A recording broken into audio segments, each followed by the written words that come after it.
नारायण नारायण नारायण भजमन नारायण नारायण नारायण।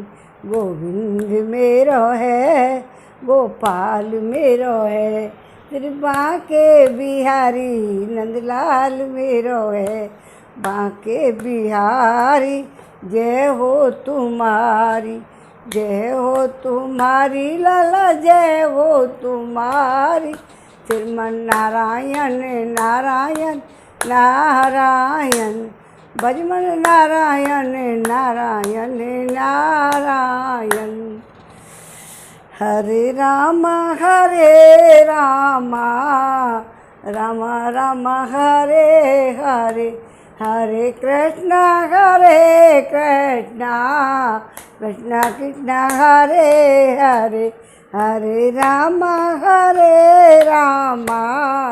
राम राम हरे हरे। मन हो जा दीवाना रे राम जी के चरणन में, कब लेंगे खबरिया रे राम जी के चरणन में। आज हम राम जी के चरणों की व्याख्या करेंगे और राम जी कहाँ जाएंगे, पद यात्रा करेंगे। देखो 14 वर्ष का वनवास हो गया है और कल हमने 39वां सर्ग पढ़ा था। इसमें राजा दशरथ का जो भवन पहले सूरज और पर्व और मेघ और बादलों के गंभीर घोष से गूंजता रहता था, वही आज विलाप और रोदन से व्याप्त हो संकट में पड़कर अत्यंत दुख में प्रतीत हो रहा है। अब 40वां सर्ग पढ़ेंगे और सुनो। सीताराम और लक्ष्मण का दशरथ की परिक्रमा करके कौशल्या आदि को प्रणाम करना, सुमित्रा का लक्ष्मण को उपदेश, सीता सहित श्री राम और लक्ष्मण का रथ में बैठकर वन की ओर प्रस्थान, पूर्ववासियों तथा रानी सहरानियों सहित महाराज दशरथ की शोकाकुल अवस्था।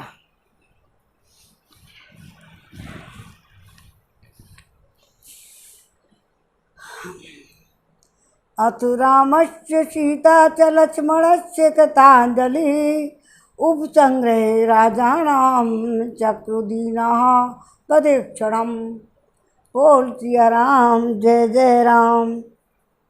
तदंतर राम लक्ष्मण सीता ने हाथ जोड़कर दीन भाव से राजा दशरथ के चरणों का स्पर्श करके उनकी दक्षिणावर्त परिक्रमा की। उनसे विदा लेकर सीता सहित धर्मज्ञ रघुनाथ जी ने माता का कष्ट देखकर शोक से व्याकुल हो उनके चरणों में प्रणाम किया। श्री राम के बाद लक्ष्मण ने भी पहले माता कौशल्या को प्रणाम किया, फिर अपनी माता सुमित्रा को के भी दोनों पैर पकड़े। अपने पुत्र महाबाहु लक्ष्मण को प्रणाम करते देख उनका हित चाहने वाली माता सुमित्रा ने बेटी का मस्तक छूकर कहा, वत्स तुम अपने सुहृदय श्री राम के परम अनुरागी हो, इसलिए मैं तुम्हें वनवास के लिए विदा करती हूँ। अपने बड़े भाई के वन में इधर उधर जाते समय तुम उनकी सेवा में कभी प्रमाद ना करना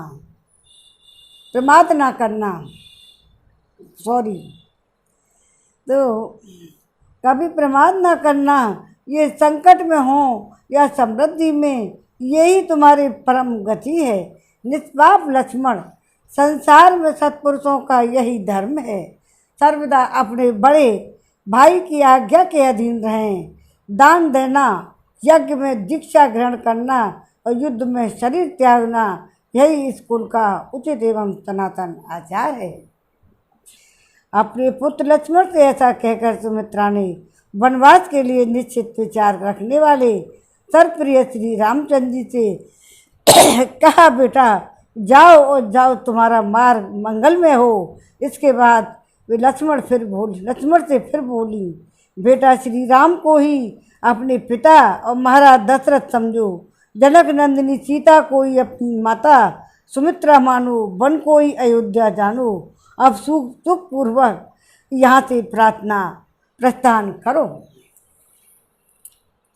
इसके बाद जैसे माता इंद्र से कोई बात कहते हैं, उसी प्रकार विनय के ज्ञाता सुमंत्र ने ककुत्सत कुलभूषण श्री राम से विनय पूर्वक हाथ जोड़कर कहा, महायशस्वी राजकुमार श्री राम, आपका कल्याण हो। आप इस रथ पर बैठिए। आप मुझसे जहाँ कहेंगे वहाँ शीघ्र आपको पहुँचा दूँगा।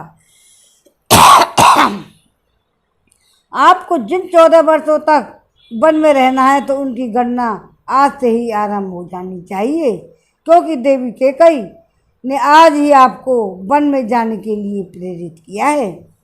तब सुंदरी सीता अपने मांगों में उत्तम अलंकार धारण करके प्रसन्न चित्त से उस सूर्य के समान तेजस्वी रथ पर आरूढ़ हुई। पति के साथ जाने वाली सीता के लिए उनके ससुर ने वनवास की वर्ष संख्या गिनकर उसके अनुसार ही वस्त्र और आभूषण दिए थे। इस प्रकार महाराज ने दोनों भाई श्री राम और लक्ष्मण के लिए भी बहुत से अस्त्र शस्त्र और कवच प्रदान किए थे। उन्हें रथ के पिछले भाग में रखकर उन्होंने चमड़े से मड़ी हुई पिटारी और खंती या कुदारी भी उसी पर रख दी। इसके बाद दोनों भाई श्री राम लक्ष्मण और उस अग्नि के समान दीप्तिमान सुवर्ण भूषित रथ पर शीघ्र ही आरूढ़ हो गए, जिनमें माता संख्या तीसरी थी। उन श्री राम आदि को रथ पर आरूढ़ हुआ देख सारथी सुमंत्र ने रथ को आगे बढ़ाया। इसमें जुटे हुए वायु के समान वेगशाली उत्तम घोड़ों को आंका। जब श्री रामचंद्र जी सुदीर्घ काल के लिए महान वन को जाने लगे, उस समय समस्त प्रवासियों, सैनिकों तथा दर्शक रूप में आए हुए बाहरी लोगों को भी मूर्छा आ गई। उस समय सारी अयोध्या में महान कोलाहल मच गया। सब लोग व्याकुल होकर घबरा उठे। मतवाले हाथी श्री राम के वियोग से कुपित हो उठे। इधर उधर भागते हुए घोड़ों के हिनहानते एवं उनके आभूषणों के खनखनाने की आवाज़ सब ओर गूंजने लगी। अयोध्यापुरवासी, पुरी के आबाल वृद्ध सब लोग अत्यंत पीड़ित होकर श्री राम के पीछे दौड़े, मानो धूप से पीड़ित हुए प्राणी पानी की ओर भागे जाते हैं। उनमें से कुछ लोग रथ के पीछे अगल बगल लटक गए। सभी श्री राम के लिए उत्कंठित थे। उस सबके मुख पर आंसुओं की धारा बह रही थी। वे सब के सब उच्च स्वर में कहने लगे, सूत घोड़ों की लगाम खींचो, रथ को धीरे धीरे ले चलो, हम श्री राम का मुख देखेंगे, क्योंकि अब इस मुख का दर्शन हम लोगों के लिए दुर्लभ हो जाएगा। निश्चय श्री रामचंद्र जी की माता हृदय लोहे का बना हुआ है, इसमें तनिक भी संशय नहीं है। तभी तो देव कुमार के समान तेजस्वी पुत्र के वन की ओर जाते हुए समय फट नहीं जा और वन की ओर जाते समय फट नहीं जाता। हृदय विदेहनंदिनी सीता कृतार्थ हो गई, क्योंकि वे पतिव्रता धर्म में तत्पर रहकर छाया की भांति पति के पीछे पीछे चली जा रही हैं। वे श्री राम का साथ उसी प्रकार नहीं छोड़ती हैं जैसे सूर्य की प्रभा मेरु पर्वत का त्याग नहीं करती है। अहो लक्ष्मण, तुम भी कृतार्थ हो गए, क्योंकि तुम सदा प्रिय वचन बोलने वाले अपने देवतुल्य भाई के वन में सेवा करोगे। तुम्हारी यह बुद्धि विशाल है, तुम्हारा यह महान अम्बुदय है और तुम्हारे लिए स्वर्ग का मार्ग मिल गया है, क्योंकि तुम श्री राम का अनुसरण कर रहे हो।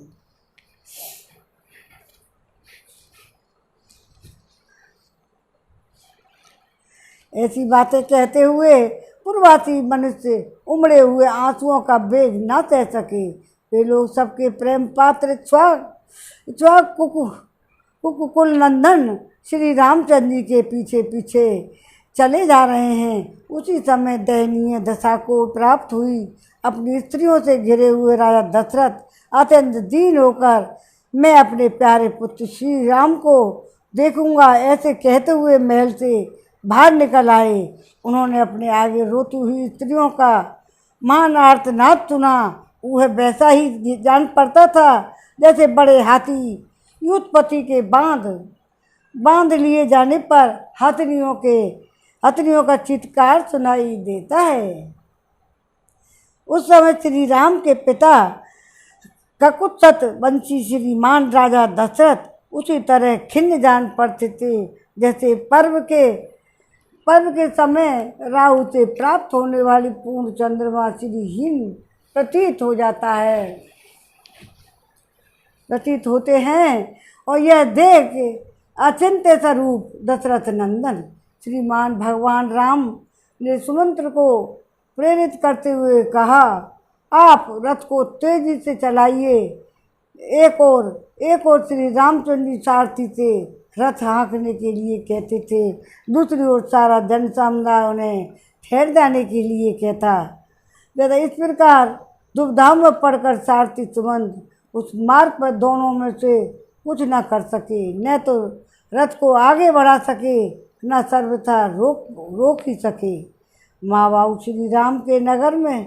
श्री राम नगर से निकलते समय पुरवासियों के नेत्रों से गिरे हुए आंसुओं द्वारा भीग कर धरती की ओर दौड़ती हुई धूल शांत हो गई। श्री रामचंद्र जी के प्रस्थान करते समय सारा नगर अत्यंत पीड़ित हो गया। सब रोने और आंसू बहाने लगे। तभी हाहाकार करते करते अचेत से हो गए। नारियों के नेत्रों से उसी तरह खेत जनित शत्रु इधर अश्रु झर रहे थे जैसे मछलियों के उछलने से हिले हुए कमलों द्वारा जलकणों की वर्षा होने लगती है। श्रीमान राजा दशरथ सारी अयोध्यापुरी के लोगों को एक साथ व्याकुल चित्त देखकर अत्यंत दुख के कारण जड़ से कटे हुए वृक्ष की भांति भूमि पर गिर पड़े। उस समय राजा को अत्यंत दुख में मग्न हो कष्ट पाते देख श्री राम के पीछे जाते हुए मनुष्यों का पुनः महान कोलाहल प्रकट हुआ। अंतःपुर में रानियों सहित राजा दशरथ की उच्च स्वर से विलाप करते थे। कोई हा राम कहकर, कोई राम माता की पुकार मचाकर करुण क्रंदन करने लगे। उस समय श्री रामचंद्र जी ने पीछे मुड़कर देखा तो उन्हें विषादग्रस्त तथा भ्रांत चित्त पिता राजा दशरथ और दुख में डूबी हुई माता कुशल्या दोनों ही मार्ग पर अपने पीछे आते हुए दिखाई दिए। जैसे रस्सी में बंधा हुआ घोड़े का बच्चा अपनी माँ को नहीं देख पाता, उसी प्रकार धर्म के बंधन में बंधे हुए श्री रामचंद्र जी अपनी माता की ओर स्पष्ट रूप से न देख सके।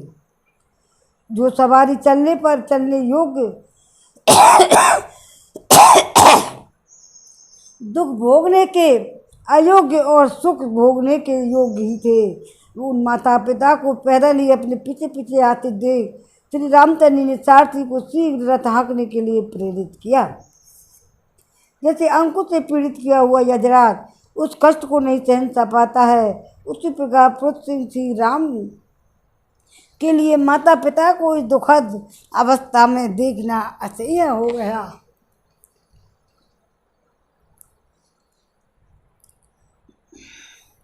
जैसे अंकुश से पीड़ित किया हुआ गजराज उस कष्ट को नहीं सहन पाता है, उसी प्रकार पुरुष सिंह श्री राम के लिए माता पिता को इस दुखद अवस्था में देखना असह्य हो गया।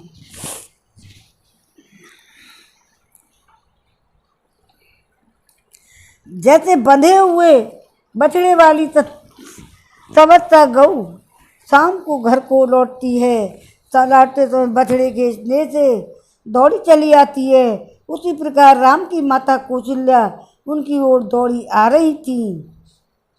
हाय राम हाय सीते हाय लक्ष्मण की रट लगाती हुई ऐसी रोती हुई कौशल्या उस रथ के पीछे पीछे दौड़ रही थी। वे श्री राम लक्ष्मण और सीता के लिए नेत्रों से आंसू बहा रही थी एवं तुम इधर उधर नाचती चक्कर लगाती डोल रही थी। इस अवस्था में माता कौशल्या को रामचंद्र जी ने बारंबार देखा।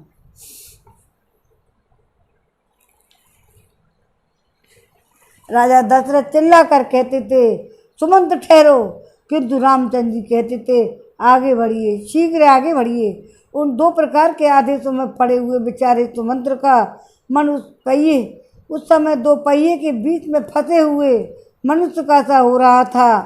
उस समय श्री राम ने सुमंत से कहा, यहाँ अधिक विलम्ब करना मेरे और पिताजी के लिए दुख ही नहीं महान दुख का कारण होगा, इसलिए रथ आगे बढ़ाइए। लौटने पर महाराज उलाहना दें तो कह दीजिए मैंने आपकी बात नहीं सुनी। अंत में श्री राम ये आदेश का पालन करते हुए सारथी ने पीछे से आने वाले लोगों से जाने की आज्ञा ली। स्वतः ही चलते हुए घोड़ों को भी तीव्र गति से चलने के लिए यहाँ का राजा दशरथ साथ आने वाले लोग मन ही मन श्री राम की परिक्रमा करके शरीर मात्र से लौटे और मन से नहीं, क्योंकि वह उनकी रथ के पीछे अपेक्षा शीघ्रगामी था। दूसरे मनुष्यों का समुदाय शीघ्रगामी मन और शरीर दोनों ही नहीं लौटा। ये सब लोग श्री राम के पीछे ही दौड़ चले। इधर मंत्रियों ने महाराज दशरथ से कहा, राजन, जिसके लिए ये इच्छा की जाए वह पुनः शीघ्र लौट आए, उसके पीछे दूर तक जाना नहीं चाहिए।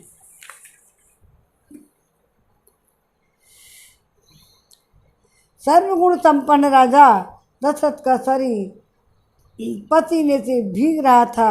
वे विषाद के मूर्तिमान स्वरूप जान पड़ते थे।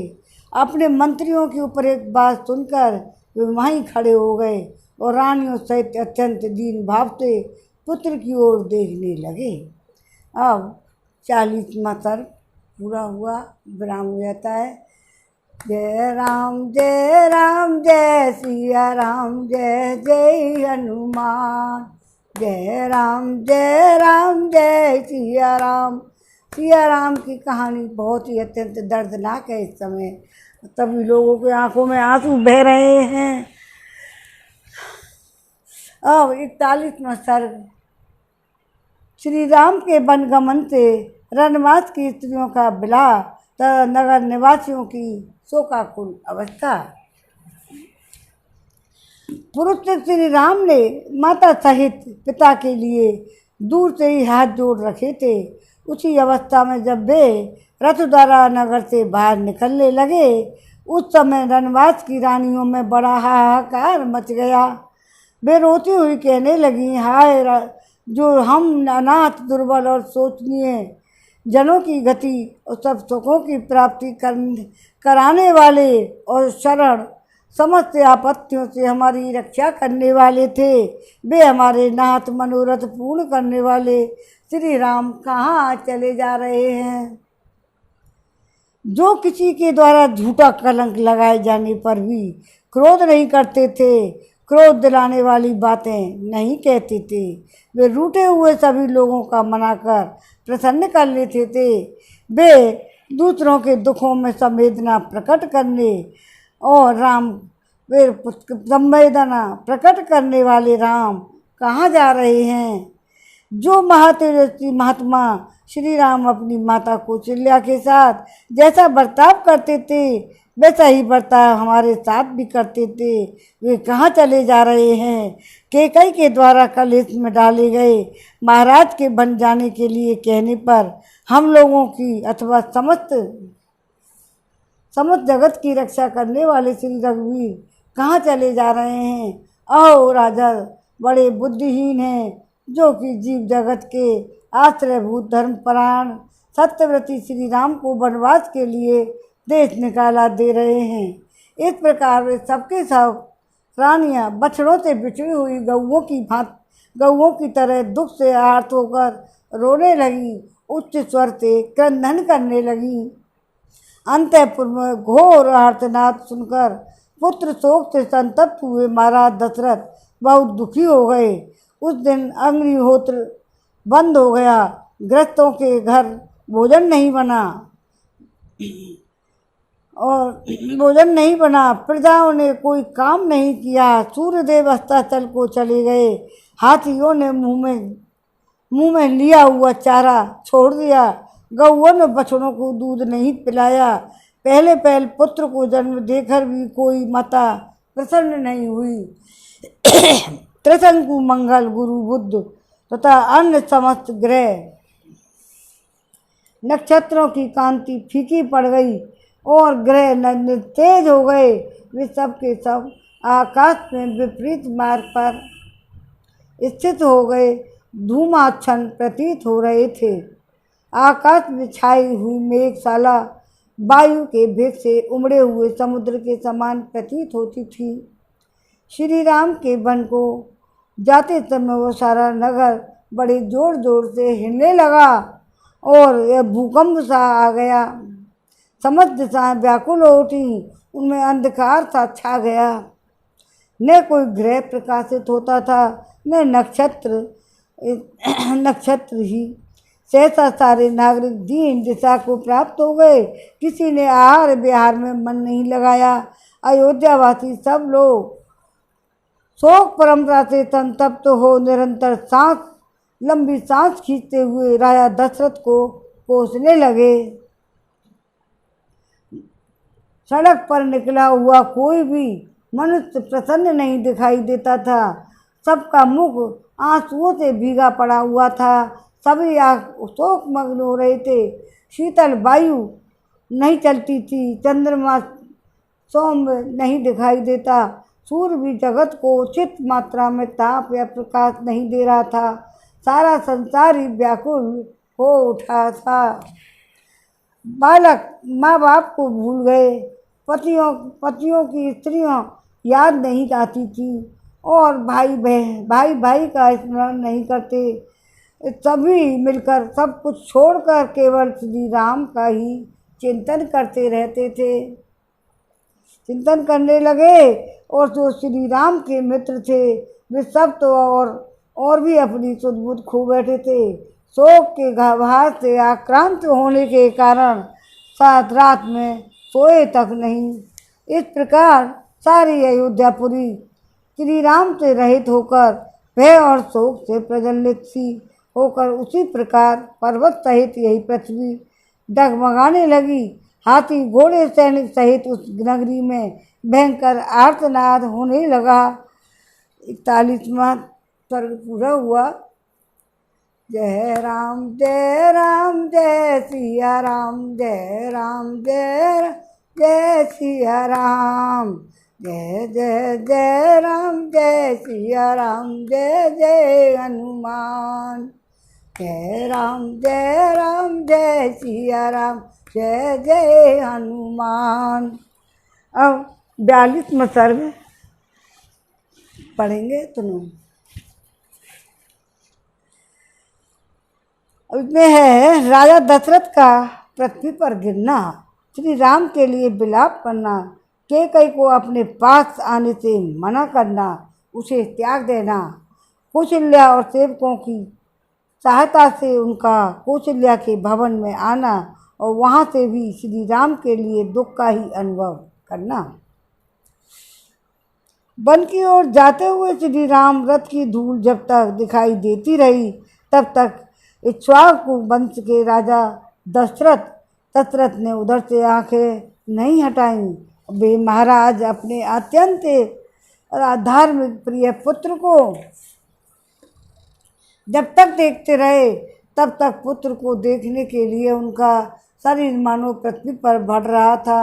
वे ऊंचे उठ कर उनकी ओर निहार रहे थे। जब राजा उस श्री राम के रथ की धूल भी नहीं दिखाई दी लगी तब वे अत्यंत आर्त और विषादग्रस्त होकर पृथ्वी पर गिर पड़े। उस समय उन्हें सहारा देने के लिए उनकी धर्मपत्नी कौशल्या देवी दाहिनी बाएं के पास आई और सुंदरी कैकेयी उसके वाम भाग में जा पहुंची। कैकेयी को देखते ही ने विनय और धर्म से संपन्न राजा दशरथ की समस्त इंद्रियां प्रतीत हो उठी और वे बोल उठे। पापपूर्ण विचार रखने वाली कैकेयी, तू मेरे अंगों का स्पर्श न कर। मैं तुझे देखना नहीं चाहता हूँ। तू ना तो मेरी भार्या है और ना बांधवी। जो तेरा आश्रय लेकर जीवन निर्वाह करते हैं मैं उनका स्वामी नहीं हूँ और वे मेरे परिजन नहीं हैं। तूने केवल धन में आसक्त होकर धर्म का त्याग किया है, इसलिए मैं तेरा परित्याग करता हूँ। मैंने जो तेरा पान ग्रहण किया है और तुझे साथ लेकर अग्नि की परिक्रमा की है, तेरे साथ का वह सारा संबंध इस लोक और परलोक के लिए भी त्याग देता हूँ। तेरा पुत्र भरत भी यदि इस विघ्न बाधा से रहित राज्य को पाकर प्रसन्न हो तो वह मेरे लिए श्राद्ध में जो कुछ पिंड था या जल आदि दान करे वह मुझे प्राप्त न हो।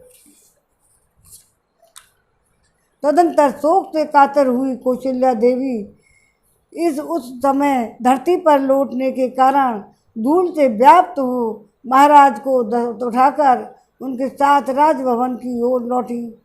जैसे कोई जानबूझकर स्वेच्छापूर्वक ब्राह्मण को हत्या कर डाले अथवा हाथ से प्रज्वलित अग्नि का स्पर्श कर ले और ऐसा करके संतप्त होता रहे, उसी प्रकार धर्मात्मा राजा दशरथ अपने ही दिए हुए वरदान के कारण वन में गए हुए राम का चिंतन करके अनुराग में हो रहे थे।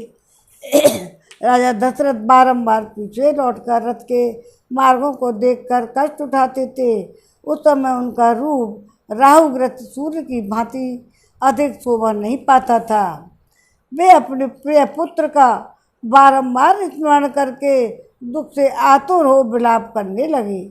वे बेटे की नगर की सीमा पर पहुंचा हुआ समझकर इस प्रकार कहने लगे, हाय मेरे पुत्र को वन की ओर ले जाते हुए श्रेष्ठ वाहनों घोड़ों के पद चिन्ह तो मार्ग में दिखाई देते हैं, परंतु उन महात्मा श्री राम के दर्शन नहीं हो रहा है।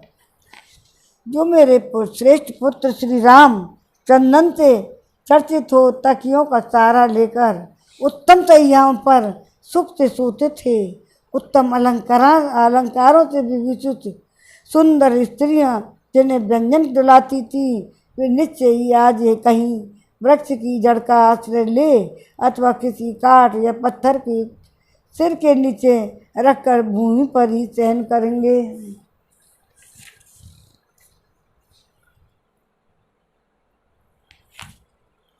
फिर अंगों में धूल लपेटे दीन की भांति लंबी सांस खींचते हुए उस शयन भूमि से उसी प्रकार उठेंगे जैसे किसी झरने के पास से गजराज उठता है। निश्चय ही वन में रहने वाले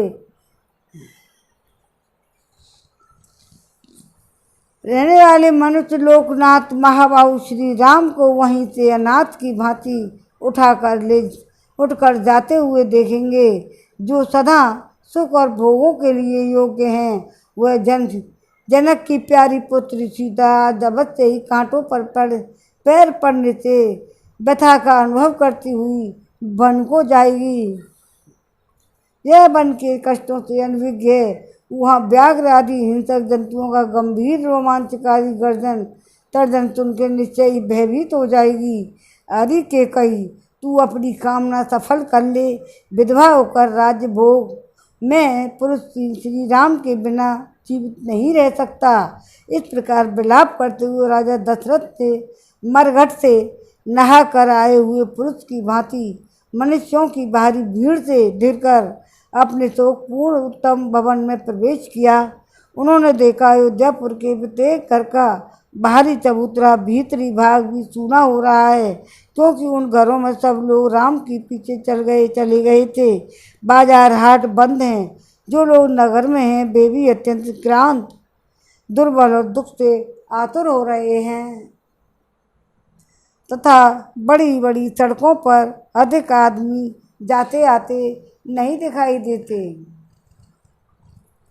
सारे नगर की अवस्था देखकर श्री राम के लिए ही चिंता और विलाप करते हुए राजा उसी तरह महल के भीतर गए जैसे सूर्य महल मेघों के घटा में छिप जाते हैं। श्री राम लक्ष्मण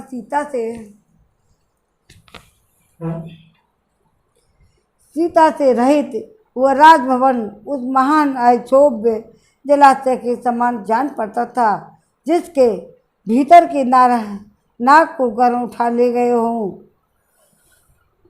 उस समय विलाप करते हुए राजा दशरथ ने गदगद वाणी में द्वारपालों से यह मधुर अस्पष्ट दीनता युक्त स्वाभाविक स्वर से रहित बात कही।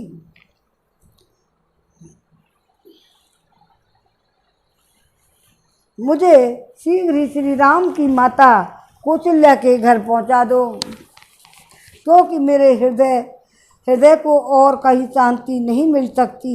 ऐसी बात कहते हुए राजा दशरथ को द्वारपालों ने बड़ी विनय के साथ रानी कौशल्या के भवन में पहुंचाया, पलंग पर सुला दिया। वहां कौशल्या के भवन में प्रवेश करके पलंग पर आरूढ़ हो जाने पर भी राजा दशरथ का मन चंचल एवं मलिन ही रहा। दोनों पुत्र और पुत्रवधू सीता से रहित वह भवन राजा को चंद्रहीन आकाश की भांति ही श्रीहीन दिखाई देने लगा। उसे देखकर पराक्रमी महाराज ने एक बांह ऊपर उठाकर उच्च स्वर से विलाप करते हुए कहा, हाय राम,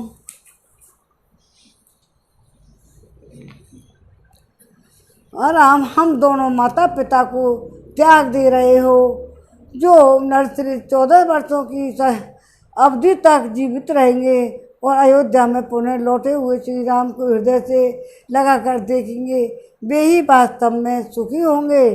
तदंतर अपनी काल रात्रि की समान वह रात्रि आने पर राजा दशरथ ने अभी रात होने पर कौशल्या से इस प्रकार कहा, कौशल्य, मेरी दृष्टि श्री राम के साथ चली गई है, अब मुझे कोई अब तक नहीं लौटी है, अतः मैं तुम्हें देख नहीं पा रहा हूँ। एक बार अपने हाथ से मेरे शरीर का स्पर्श तो करो। सैया पर पड़े हुए महाराज दशरथ की को श्री राम का ही चिंतन करते लंबी सांस खींचते देवी कौशल्या अत्यंत व्यथित हो उनके पास आ बैठी और बड़े कष्ट से विलाप करने लगी। अब 42वां सर्ग पूरा हुआ। 43 में जय राम जय सिया राम, जय जय हनुमान, जय राम जय सिया राम, जय जय हनुमान। 43वां सर्ग। अब उसमें महारानी कौशल्या का विलाप।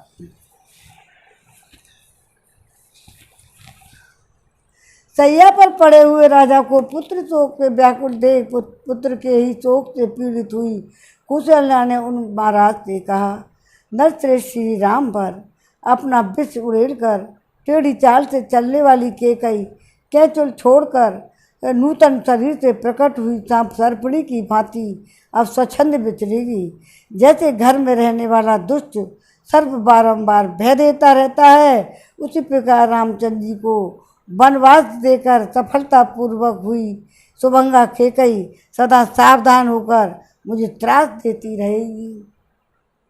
यदि श्री राम इस नगर में भीख मांगते हुए भी घर में रहते तो मेरे पुत्र को केकई का दास भी बना दिया हो गया होता, तो भी वे पैसा वरदान मुझे भी अभिष्ट होता, क्योंकि उस दशा में मुझे श्री राम का दर्शन तो होता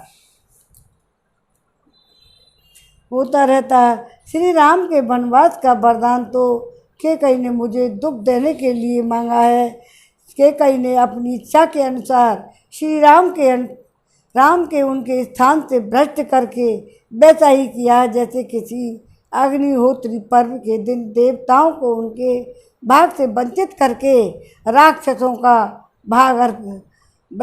को वह भाग अर्पित कर दिया हो।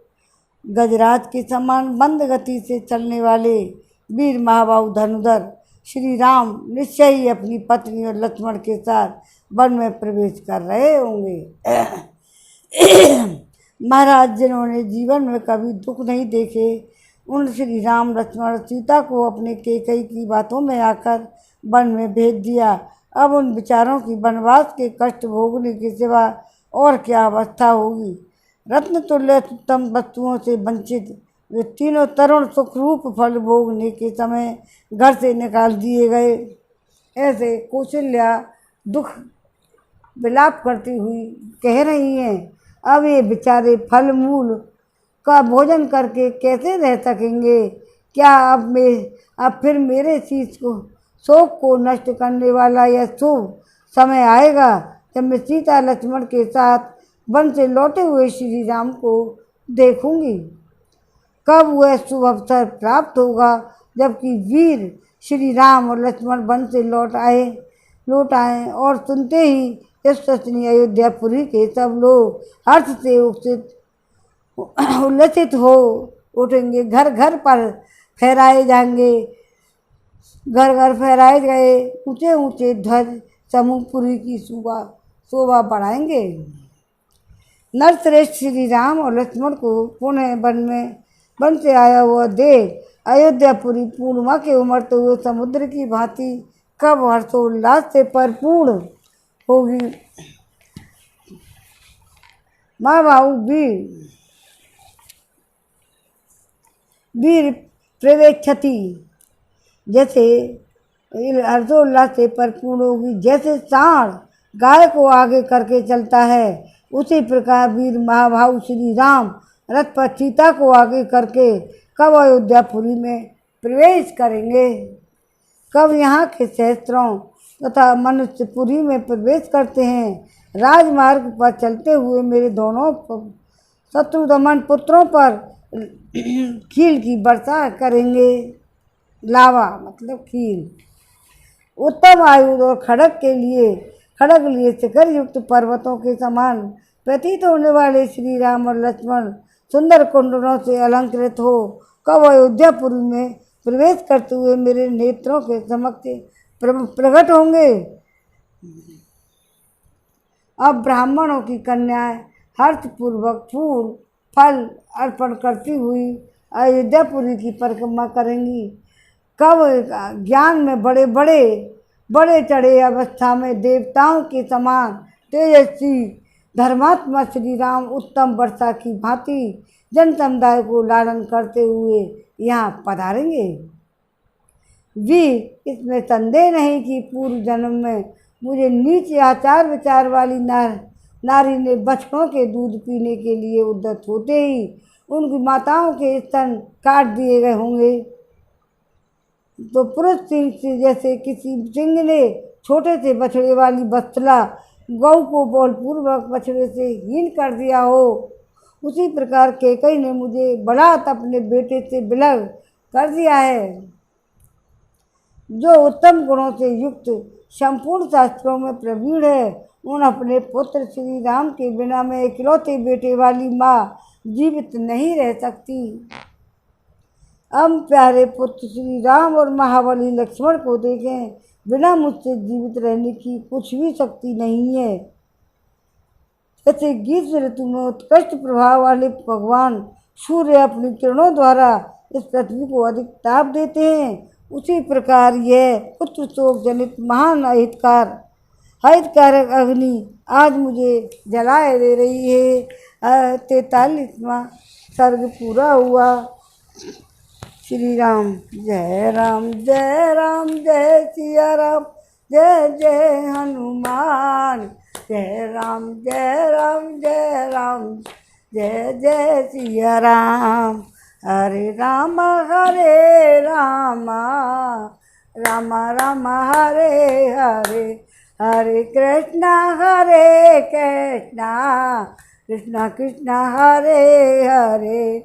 कौदिलिंगे खबरिया रे राम जी के चरणों में मन हो जा दीवाना रे। राम जी के चरणों में मन हो जा दीवाना रे। राम जी के चरणों में। हरे राम राम राम हरे हरे।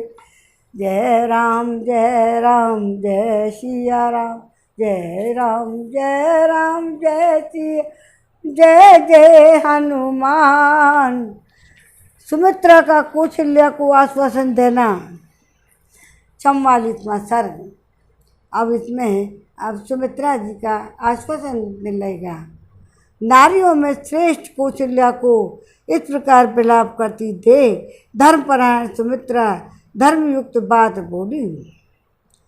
आर्य तुम्हारे पुत्र श्री राम उत्तर गुणों से युक्त और पुरुषों में श्रेष्ठ हैं, उनके लिए इस प्रकार विलाप करना दीनतापूर्वक रोना व्यर्थ है।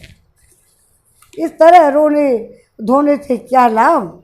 बहन, जो राज छोड़कर अपने महात्मा पिता को भली भांति सत्यवादी बनाने के लिए वन में चले गए हैं, वे तुम्हारे महाबली श्रेष्ठ पुत्र श्री राम उस उत्तम धर्म में स्थित हैं जिसका सत्पुरुषों ने सर्वदा सम्यक प्रकार से पालन किया है, तथा जो परलोक में भी सुख में फल प्रदान करने वाला है। ऐसे धर्मात्मा के लिए कदापि शोक नहीं करना चाहिए। निष्पात लक्ष्मण समस्त प्राणियों के प्रति दयालु हैं, वे सदा श्री राम के प्रति उत्तम बर्ताव करते हैं। अतः उन महात्मा लक्ष्मण के लिए ये लाभ की ही बात है। विदेह नंदिनी सीता भी जो सुख भोगने के योग्य है, वनवास के दुखों को बड़ी भांति सोच समझ कर ही तुम्हारे धर्मात्मा पुत्र का अनुसरण करती है। जो प्रभु संसार में अपनी कीर्तिमयी पताका से फहरा रहे हैं, सदा सत्यव्रत पालन में तत्पर रहते हैं, उन धर्म स्वरूप तुम्हारे पुत्र श्री राम को कौन सा श्रेय प्राप्त नहीं हुआ। श्री राम की पवित्रता और उत्तम महात्म में जानकर निश्चय सूर्य अपनी किरणों द्वारा उनके शरीर को संतप्त नहीं कर सकते। सभी समयों से वनों से निकली हुई उचित सर्दी और गर्मी से युक्त सुखद और मंगल में वायु श्री रघुनाथ जी की सेवा करेंगी। आप चिंता ना करें। रात्रि काल में धूप का कष्ट और दूर करने वाले शीतल धनवा सोते हुए निष्पाप श्री राम का अपने किरण रूपी करों से आलिंगन और स्पर्श करके उन्हें आह्लाद प्रदान करेंगे। श्री राम के द्वारा रणभूमि में तिमिध्वज संबर के पुत्र दानवराज सुबाहु को मारा गया देख विश्वामित्र जी ने उन्हें महा तेजस्वी वीर को बहुत से दिव्यास्त्र प्रदान किए थे। मैं पुरुष किंग श्री राम बड़े शूरवीर हैं। वे अपने ही बाहुबल का आश्रय लेकर जैसे महल में रहते थे, उसी तरह वन में भी निडर ही रहेंगे। आप उनकी चिंता ना करें। जिनके बाणों का लक्ष्य बनाकर सभी शत्रु विनाश को प्राप्त होते हैं, उनके शासन में यह पृथ्वी और यहाँ के प्राणी कैसे नहीं चल रहेंगे। श्री राम की जैसी शारीरिक शोभा है, वैसा पराक्रम है और जैसी ही कल्याणमयी कारणी शक्ति है, उससे जान पड़ता है कि वे वनवास से लौटकर शीघ्र ही अपना राज प्राप्त करेंगे। सूर्य, हे देवी, श्री राम सूर्य के भी सूर्य, प्रकाशक और अग्नि के भी अग्नि है। वे प्रभु के भी प्रभु, लक्ष्मी जी भी उत्तम लक्ष्मी और क्षमा की भी क्षमा है। इतना ही नहीं, देवताओं के भी देवता, भूतों के भी उत्तम भूत, वे वन में रहें या नगर में, उनके लिए कौन सा चराचर प्राणी दो सा वह हो सकते हैं। पुरुष शिरोमणि श्री राम शीघ्र ही पृथ्वी, सीता और लक्ष्मी, ये तीनों के साथ राज्य पर अभिषेक होंगे। जिनको नगर से निकलते देख अयोध्या का सारा जनसमुदाय शोक में वेग से आहत और मंडितों से दुख के आंसू बहा रहा है। कुछ और चीज धारण करके वन को जाते हुए जिन अपराधी थे नित्य विजयी वीर के पीछे पीछे सीता के रूप में साक्षात लक्ष्मी हो गई है, उनके लिए क्या दुर्लभ है। जिनके आगे धनुषधारी एवं श्रेष्ठ लक्ष्मण स्वयं बाण और खड़ग आदि अस्त्र लिए जा रहे हैं, उनके लिए जगत में कौन सी वस्तु दुर्लभ है। हे देवी, मैं तुमसे सत्य कहती हूँ, तुम वनवास की अवधि पूर्ण होने पर यहाँ लौटे हुए श्री राम को फिर से देखोगी, इसलिए तुम शोक और मोह छोड़ दो। हे कल्याणी, अनिंदिते, तुम नवोदित चंद्रमा के समान अपने पुत्र को पुनः अपने चरणों में मस्तक रखकर प्रणाम करते देखोगी। राजभवन में प्रविष्ट होकर पुनः राजपथ पर अभिषिक्त हुए अपने पुत्र को बड़ी भारी राजलक्ष्मी से संपन्न देखकर तुम शीघ्र ही अपने नेत्रों से आनंद के आंसू बहाओगी। देवी, श्री राम के लिए तुम्हारे मन में शोक और दुख नहीं होना चाहिए, क्योंकि उनमें कोई अशुभ काल नहीं दिखाई देता। तो तुम सीता और लक्ष्मण के साथ अपने पुत्र श्री राम को शीघ्र यहाँ उपस्थित देखोगी। त्वाचो जनाच्छाम समाच्छो यथोवे किमिदानिमेत्यो निमदेव देवी करोति हिते विश्रणबम पाप रहित देवी। तुम्हें तो इन सब लोगों को धैर्य बनाना चाहिए, फिर स्वयं ही इस समय अपने हृदय में इतना दुख क्यों करती हो। देवी, तुम्हें शोक नहीं करना चाहिए, क्योंकि तुम्हें रघुनंदन राम जैसा बेटा मिला है। श्री राम से बढ़कर संसार में स्थित रहने वाला मनुष्य संसार में दूसरा कोई नहीं है। जैसे वर्षा काल के मेघों को घटा जल की दृष्टि करती है, उसी प्रकार तुम सुहृद सहित अपने पुत्र श्री राम को अपने चरणों में प्रणाम करते देख श्री आनंद पूर्वक आंसुओं में वर्षा करोगी। तुम्हारे वरदायक पुत्र पुनः शीघ्र अयोध्या में आकर अपने मोटे मोटे कोमल हाथों द्वारा तुम्हारे दोनों पैरों को दबाएंगे। जैसे मेघ सामाला पर्वत को नहलाती है, उसी प्रकार तुम अभिवादन करके नमस्कार करते हुए सूर्य सहित अपने शूरवीर पुत्र का आनंद के आंसुओं से अभिषेक करोगी। देवी, बातचीत करने में कुशल, दोष रहित तथा रमणीय रूप वाली देवी सुमित्रा इस प्रकार तरह तरह की बातों से राम माता कौशल्या को आश्वासन देती हुई उपयुक्त बातें कहकर चुप हो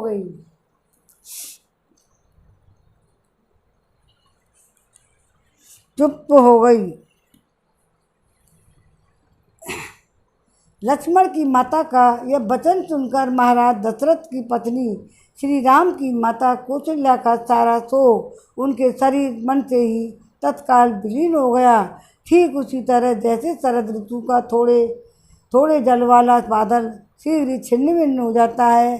जय श्री राम, जय जय राम, जय जय सिया राम, जय राम जय राम, जय सिया राम, जय जय हनुमान। हरे राम राम राम हरे हरे, हरे कृष्ण कृष्ण कृष्ण हरे हरे। कौदिलिंगे खबरिया रे, राम जी के चरणन में मन हो जा दीवाना रे। राम जी के चरणों में मन नारायण नारायण नारायण, भजमन नारायण नारायण नारायण। गोविंद मेरो है, गोपाल मेरो है, श्री बांके बिहारी नंदलाल मेरो है। जय राम जय सिया राम, जय हनुमान। अब 45वां सर्ग कल पढ़ेंगे। भजन। आरती श्री रामायण जी की, कीरत कलित ललित सियपी की। गावत ब्रह्मादिक मुनि नारद, वाल्मीकि विज्ञानी विशारद। सुख सनकादि शेषवर सारद, वरन पवन सुत कीरत नीकी। आरती श्री रामायण जी की, कीरत कलित ललित सियपी की। संतन गावत शंभु भवानी, असुवट संभव मुनि विज्ञानी। व्यास आदि कवि पुंज बखानी, काग भुसंड गरुण के की। आरती श्री रामायण जी की, चारों वेद पुराण अष्टदश छहों होड़ शास्त्र सब ग्रंथन को रस। तन मन धन संतन को सर्वस, सारा अंश समत सब ही की। आरती श्री रामायण जी की, कलिमल हरिन विषय रस पी की। सुभग सिंगार मुक्ति जुवती की, हरन रोग भव भूरि अमी की। तात मात सब विधि तुलसी की। आरती श्री रामायण जी की, कीरत कलित ललित सियपी की। बोल सियापति रामचंद्र की जय। जय हो।